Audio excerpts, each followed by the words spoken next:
Hello everyone, welcome to my channel. আশা করি তোমরা সবাই ভালোই আছো। তো আজ অনেক দিন পর বাচ্চাদের একটা রেসিপি নিয়ে চলে এসেছি। তো এটা হলো চকলেট প্যান কেক, বা যেটাকে আমরা ডোরা কেক বলে থাকি না, সেই ডোরা কেক। মানে বাচ্চারা যারা ডোরেমন পছন্দ করে তারা তো ডোরা কেকের নাম সবাই শুনেছে। তো আজ এটাই তোমাদের সাথে শেয়ার করব। আর এটা কিন্তু একদম অল্প সময়ের মধ্যে তৈরি করা হয়ে যায়। তো তোমরা ভিডিওটা দেখো, আশা করি ভালো লাগবে। ভালো লাগলে লাইক শেয়ার করো, যারা চ্যানেলে নতুন প্লিজ চ্যানেলটা সাবস্ক্রাইব করে দিও। তো সবার প্রথমে আমি একটা বোলের মধ্যে একটা কাঁচা ডিম নিয়ে নিয়েছি। এবার আমি এর মধ্যে দিয়ে দিলাম পরিমাণ মতো চিনি, দেব একটু লবণ, একটু বেকিং সোডা আর একটু বেকিং পাউডার। এবার আমি এটাকে খুব ভালো করে মিশিয়ে নেব। তো এখানে আমি হ্যান্ড ব্লেন্ডার দিয়ে করছি, তোমরা চাইলে ইলেকট্রিক ব্লেন্ডার দিয়ে করতে পারো, সেটাতে আরও বেশি ভালো হয়। তো আমার কাছে ইলেকট্রিক ব্লেন্ডার নেই, তো আমি ওই জন্য হ্যান্ড ব্লেন্ডার দিয়ে করেছি, যার জন্য সময়টা একটু বেশি লেগেছে। এবার আমি এর মধ্যে দিয়ে দিলাম কোকো পাউডার। তো কোকো পাউডারটা দিয়ে আরও একবার খুব ভালো করে এটাকে মিশিয়ে নিতে হবে। এবার আমি এর মধ্যে দিয়ে দিলাম বাটার। তোমরা চাইলে রিফাইন তেলও দিতে পারো, তবে কেকে বাটারের ফ্লেভারটা কিন্তু বেশি ভালো লাগে। তো খুব ভালো করে এটাকে মেশাতে হবে, তা না হলে কিন্তু হবে না।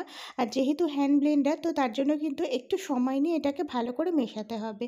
তো এবার এর মধ্যে পরিমাণ মতো ময়দাটা দিয়ে দিলাম। দিয়ে আমি খুব ভালো করে পুরো ব্যাটারটাকে আমি একদম খুব স্মুথভাবে আমি এটাকে মিশিয়ে নিয়েছি। তো দেখো আমাদের ব্যাটার কিন্তু একদম রেডি হয়ে গেছে। এবার আমি এর মধ্যে একটু চকলেট সিরাপ দিলাম। তো তোমরা চাইলে চকলেট সিরাপ নাও দিতে পারো, এটা জাস্ট একটু ভালো টেস্ট যাতে আসে তার জন্য।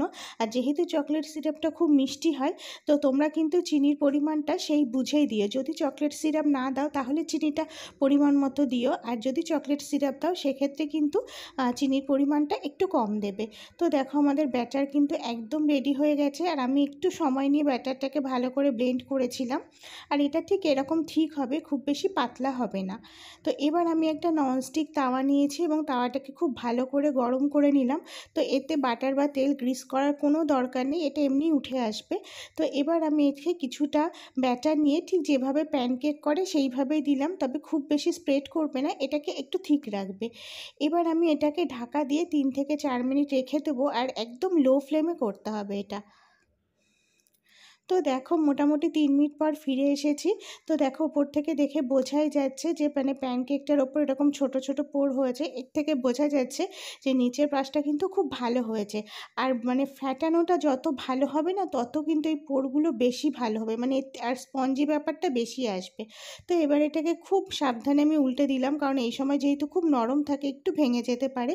তো এবার জাস্ট এটাকে ভালো করে উল্টে পাল্টে আমি একটুখানি শেখে নেওয়া যেটাকে বলে সেটাই নেব। এটা তৈরি হতে কিন্তু খুব বেশি সময় লাগে না, আমার এক একটা প্যানকেক করতে ম্যাক্সিমাম 5 মিনিট সময় লেগেছে। তো দেখলে আমাদের প্যানকেক একদম রেডি হয়ে গেছে। আমি জাস্ট একটু ওপর থেকে চকলেট সিরাপ দিয়ে এটাকে সার্ভ করলাম। তো তোমরা রেসিপিটা তৈরি করো, অবশ্যই তোমাদের ভালো লাগবে। আর বাচ্চাদের তো অবশ্যই ভালো লাগবে। তো তোমরা কিন্তু এটা অবশ্যই বাড়িতে ট্রাই করো। আর এই প্যানকেক তৈরি করে কিন্তু মোটামুটি রুম টেম্পারেচারে 5 থেকে 6 দিন ভালোভাবেই রাখা যায়। তো এটা অবশ্যই ট্রাই করো, যারা ডোরেমন পছন্দ করে সেই সব বাচ্চারা তো এটা খুব আনন্দ সহকারে খাবে। তো যাই হোক, আজকের ভিডিওটা এখানেই শেষ করছি। ভালো লাগলে লাইক শেয়ার করো, যারা আমার চ্যানেলে নতুন প্লিজ চ্যানেলটা সাবস্ক্রাইব করে দিও। তো আবার একটা নতুন ভিডিওতে দেখা হবে। সবাই খুব ভালো থেকো, সুস্থ থেকো।